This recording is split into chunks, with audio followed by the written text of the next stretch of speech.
saya Putri Fauzia. Di sini saya akan menerangkan materi untuk fase C atau kelas 5 SD mengenai kedatangan bangsa asing di Indonesia. Nah, di sini fokus saya akan menjelaskan mengenai kedatangan bangsa Eropa di Indonesia. Seperti yang kita tahu, bangsa Eropa datang ke Indonesia sekitar abad ke-15. Dan di antara bangsa Eropa yang menduduki Indonesia adalah Belanda, Inggris, Portugis, dan Spanyol. Tentunya banyak latar belakang yang menjadi alasan mengapa bangsa Eropa datang ke Indonesia. Dan pada video kali ini, saya akan lebih berfokus untuk menerangkan alasan kedatangan bangsa Eropa dan kedatangan Portugis juga Spanyol di Indonesia. Nah, seperti yang kita tahu, pada abad ke-15, Indonesia kedatangan bangsa-bangsa dari Eropa melalui jalur laut mereka.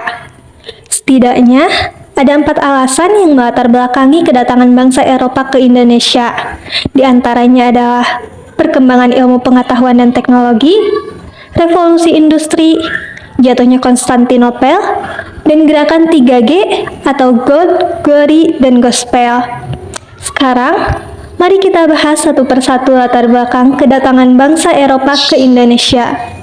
Yang pertama, adanya perkembangan ilmu pengetahuan dan teknologi. Pada masa Renaissance, ilmu pengetahuan dan teknologi berkembang begitu pesat. Salah satunya dengan berkembangnya teori heliosentris yang dikemukakan oleh Copernicus. Pada teori heliosentris, dinyatakan bahwa bumi dan planet-planet mengelilingi matahari dan bumi itu tidak datar, melainkan bulat. Dengan adanya teori ini, menjadi salah satu alasan yang melatar belakangi kedatangan bangsa Eropa ke Indonesia. Beralih kepada alasan yang kedua, yaitu dengan adanya revolusi industri, di mana penemuan mesin uap untuk kapal semakin memudahkan bangsa Eropa untuk melakukan perjalanan jalur laut untuk melakukan perdagangan.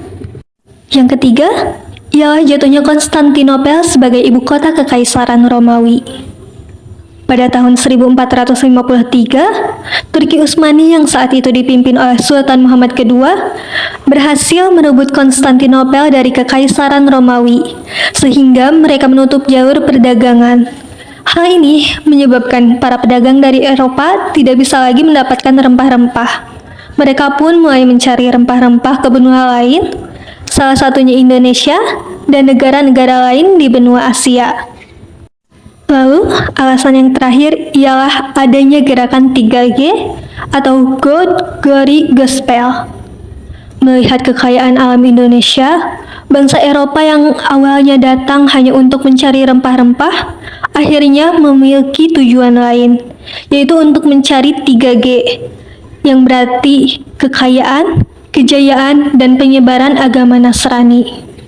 Setelah tahu latar belakang kedatangan bangsa Eropa ke Indonesia, selanjutnya kita akan membahas mengenai kedatangan bangsa Portugis dan Spanyol di Indonesia. Kedua bangsa yang paling maju di antara bangsa Eropa lainnya pada saat itu, mereka memiliki armada yang kuat, teknologi navigasi, dan perlengkapan kapal yang paling canggih di masanya.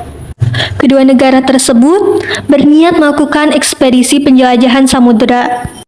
Sebelum Portugis dan Spanyol melakukan penjelajahan samudera, dibuatlah perjanjian Tordesillas pada tahun 1494 atas usul pendeta Alexander.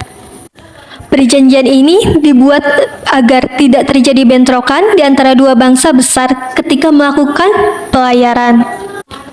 Isi perjanjian Tordesillas sendiri ialah pembagian arah pelayaran di mana Portugis memiliki hak untuk berdagang dan berlayar ke arah timur, sedangkan Spanyol memiliki hak untuk berdagang dan berlayar ke arah barat. Bangsa Portugis mulai melakukan ekspedisi ke arah timur. Kemudian mereka sampai di Maluku, tepatnya di Ternate pada tahun 1511. Kedatangan mereka disambut baik oleh kerajaan Ternate. Karena pada saat itu, Ternate membutuhkan bantuan Portugis untuk melawan kerajaan Tidore. Ternate pun akhirnya memberikan izin kepada Portugis untuk membangun sebuah benteng bernama Benteng Sao Paulo. Sedangkan bangsa Spanyol sendiri memulai ekspedisinya ke arah barat. Kemudian mereka sampai di Filipina pada tahun 1521. Kedatangan mereka disambut baik oleh Filipina. Namun, Ferdinand Magellan yang saat itu memimpin ekspedisi harus gugur karena terjadi peperangan di Filipina. Sehingga bangsa Spanyol memutuskan untuk melanjutkan perjalanan dan sampailah mereka di Maluku, tepatnya di Tidore. Kedatangan bangsa Spanyol disambut baik oleh masyarakat Tidore. Mereka yang tengah berselisih dengan Ternate menjadikan Spanyol sebagai sekutu untuk mengalahkan Ternate. Spanyol tentunya menjadi ancaman bagi Portugis, sebab saat itu Portugis telah berhasil memonopoli perdagangan di Maluku. Pada akhirnya, Portugis dan Spanyol bersaing dengan memanfaatkan permusuhan kerajaan lokal. Selain itu, Portugis dan Spanyol saling tuduh mengenai perebutan rute perjalanan yang sebelumnya telah disepakati melalui perjanjian Tordesillas. Perseteruan terus berlanjut hingga pada tahun 1528. Perseteruan tersebut diselesaikan dengan adanya perjanjian Saragossa.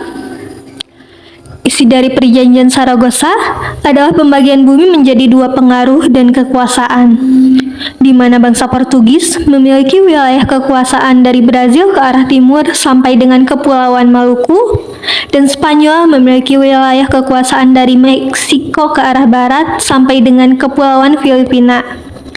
Karena perjanjian Saragossa inilah, teori heliosentris milik Kopernikus dibenarkan, bahwa bumi itu bulat, bukan datar.